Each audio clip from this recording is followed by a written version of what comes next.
All right, so we're working in the shop today on something fun. We're not working on a customer car. Shh, don't tell anybody, but I snuck my little van in for a little maintenance and repair. This is my Chameleon van. You can see the color changing there in the light as we walk around. I love this little thing. It gets a lot of attention. It's got a fantastic paint job. It took me a long time to paint this thing. It looks really good. And I have to say, I think I spent more time on the body work and the paint than I did on mechanicals. It still has the original engine, which is pretty greasy and grimy. And one of these days I do plan to rebuild it and do it right. It runs fine, but it's a little grindy between gears. It needs some new synchros, and it's just dirty and it doesn't have a lot of power, and I can change all that with a rebuild. So I've been putting that off just because it runs and drives.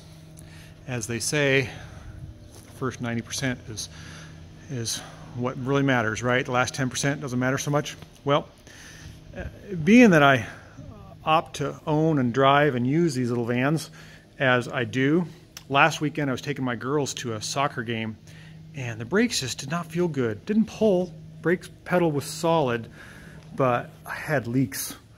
And what's ironic is both front wheels wouldn't really grab. I could tell with pedal pressure that I could lock up the rear wheels before the fronts, which is not the case. Usually these things are pretty snappy when the brakes are working good. Anyhow, we're looking at brand new rebuilt wheel cylinders that I've just installed and cleaned up. These are the old ones that were on there, and they were the original ones for the van. You can see, well, maybe you can't see the stains that were coming out of the, I've rebuilt them a couple times. There you go. See the rust stain on the rubber there on the lower part, right there. It's been weeping like crazy. So it filled up my brake drums with nasty brake fluid and basically created an oil slick within the braking system on the shoes, and it wouldn't stop very good. It would stop, but not like it should. It really had to jam on the brakes. So we're getting some new brakes on the 360. If you've been around 360 vans at all, or 360s, you will know that they need constant brake maintenance. If you don't do it right, they just require tinkering. And there's 6 wheel cylinders. There's 2 in the front, leading, trailing, just like this. These are the ones that haven't been rebuilt in a year or so.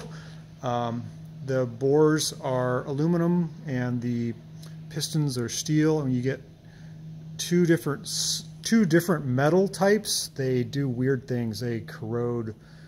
They're just not the greatest. People have tried disc brake conversions, but nobody's ever been successful at that. So I'm going to go with the standard, what we have.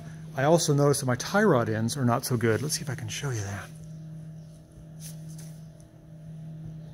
See the play there? So I'm going to fix that as well.